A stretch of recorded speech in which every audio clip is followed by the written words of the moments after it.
যে ইসলাম ধর্মাবলম্বীদের হাতে শেষ ২৬ প্রাণ। দেশের মানুষকে জঙ্গি আক্রমণ থেকে রক্ষা করতে গিয়ে এবার শাহাদাত দিলেন সেই ইসলাম ধর্মাবলম্বী জওয়ান। কাশ্মীরের উদামপুরে জঙ্গি হানা রুখতে গিয়ে বৃহস্পতিবার শহীদ হন নদিয়ার তেহট্টের ছেলে ঝন্টু আলী শেখ। শহীদ জওয়ানকে শুক্রবার শেষ শ্রদ্ধা জানানো হয় বাহিনীর তরফে। ইতিমধ্যেই ঝন্টুর শাহাদাতের খবর ছড়িয়েছে। স্বামীর মৃত্যুর শোক সহ্য করতে পারবেন কিনা একথা ভেবে ঝন্টু স্ত্রীর কাছে খবর গোপন করেছিল বাড়ির লোক, কিন্তু ইন্টারনেটের যুগে চেপে থাকেনি খবর। আর মৃত্যু সংবাদ জানার পরই কেঁদে ভাসাচ্ছেন ঝন্টু স্ত্রী শাহনাজ পারভিন। ঘন ঘন মূর্ছা যাচ্ছেন। আমি 1 ঘন্টা কথা না বলে থাকতে পারিনি গো, সকাল থেকে কোনো ফোন আসেনি গো, কে আছে মোবাইলে ডাকেনি গো, ও জান গো।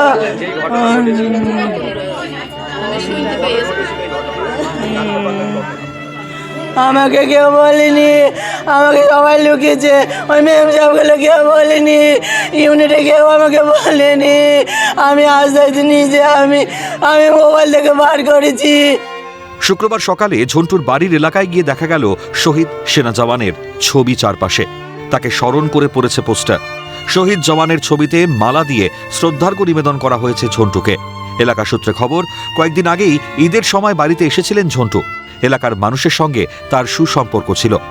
এলাকার মানুষের এই যে ছেলেটি আমাদের ঝন্টু শেখ, আমাদের খুবই পরিচিত। ছেলেটা সর্বদে খেলাধুলো এবং সমস্ত ধর্মের সমস্ত জাতি বর্ণ ধর্ম নির্বিশেষে সবার সঙ্গে মেলামেশা করত। অসাধারণ ছেলে ছিল, অমায়িক ব্যবহার ছিল, মুখে কোনো সময় রাগ ছিল না, সবসময় হাসি খুশি থাকতো। বাড়িতে ঈদের সময় ছুটিতে এসেছিল, তখন যার সঙ্গে দেখা হতো প্রত্যেকের সঙ্গেই অমায়িক তার ব্যবহার, আচার ব্যবহার, এবং প্রত্যেকে এক বাক্যে সারা এলাকার মানুষ জানে একটা ভালো ছেলে এবং দেশের জন্য যাকে আজকে প্রাণ দিতে হলো।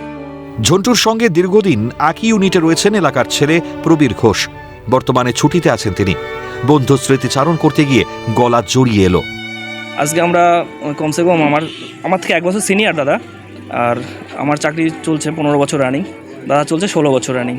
ঠিক আছে, একসঙ্গে অনেকটা টাইম কাটিয়েছি, একই ইউনিটে আমরা, একই কোম্পানিতে, একই টিমে। ঠিক আছে, মানে একসঙ্গে খাওয়া, একসঙ্গে ঘোরা, একসঙ্গে ডিউটি করা, সব কিছু একই সঙ্গে হতো আমাদের। ঠিক আছে, সেই জায়গায় আজকে এই পরিস্থিতি দেখে তাই না, খুব খারাপ লাগছে, আমার ভীষণ খারাপ লাগছে। শুক্রবার শহীদ সেনা জওয়ানের বাড়িতে যান রাজনৈতিক দলের নেতারা। সন্ত্রাসমুক্ত দেশ গড়তে সরকার যা করার করুক, সবাই পাশে দাঁড়াবে, মন্তব্য কংগ্রেস নেতা অধীর রঞ্জন চৌধুরীর।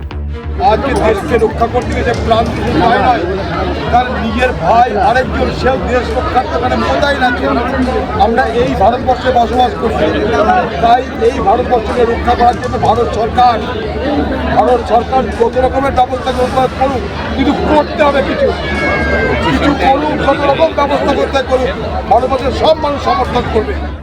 শহীদ সেনাকর্মীর পরিবারের সঙ্গে দেখা করতে যান ভাঙড়ের আইএসএফ বিধায়ক নওশাদ সিদ্দিকী। পেহেলগাঁওয়ে হত্যাকারী জঙ্গিরা যেন ছাড়া না পায়, মন্তব্য নওশাদের। দীর্ঘক্ষণ ধরে ওখানে সন্ত্রাসী কার্যকলাপ চালালো ওই সমাজ বিরোধীগুলো, মানবতার বিরোধী খুনিগুলো। ওই খুনিগুলোকে খুঁজে বার করতে হবে। সে পাকিস্তানে যে লুকোক আর আফগানিস্তান আর আমেরিকায়, একটা খুনি না ছাড় পায়। শহীদ সেনা জওয়ানের পরিবারের পাশে দাঁড়িয়েছে বিজেপি নেতা, নদিয়া উত্তর সাংগঠনিক জেলার বিজেপি সভাপতি অর্জুন বিশ্বাস। আমার মনে হয় এই পরিবারের পাশে যেমন আমাদের সমগ্র ভারতবর্ষে আছে, এই পরিবারের পাশে আমাদের কেন্দ্র বর্তমানে প্রধানমন্ত্রী, স্বরাষ্ট্রমন্ত্রী সকলে আসে, এবং আমরা যারা এই এলাকার মানুষ তারাও কিন্তু আজকে এই পরিবারের সঙ্গেই আছে। শনিবার ফিরবে ঝন্টুর মরদেহ। দাদা এখনও কর্মক্ষেত্রে কাশ্মীরে ব্যস্ত, দেশ রক্ষায় থাকতে পারবেন না শেষকৃত্যে। তাই শেষবারের মতো শুক্রবার দেখে নিলেন ভাইকে। বীর ঝন্টুকে চিরবিদায় জানানোর অপেক্ষা এখন। ভারী তেহট্টের আকাশ বাতাস। প্রসেনজিৎ বিশ্বাসের রিপোর্ট, ক্যালকাটা নিউজ।